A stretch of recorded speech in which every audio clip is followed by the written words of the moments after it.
Hello mga ka-Racels! Nagungat ba kayo?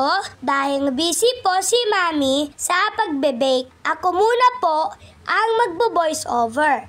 So for today's video, may umorder po ng Spider-Man Team Cake. Na-bake na po ni Mami ang chocolate moist cake at nilagyan na po ng first coating. Chocolate ganache nga po pa nga ang filling ng cake na ito. At pagkatapos ng first coating, pinangamig muna ni Mami ang cake.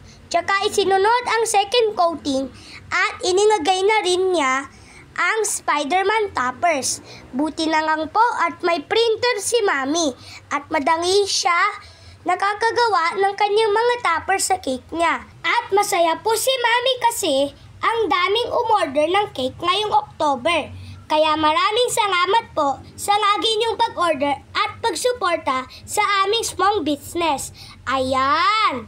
Gawa na ang cake. Ang ganda! Thank you for watching! Bye-bye!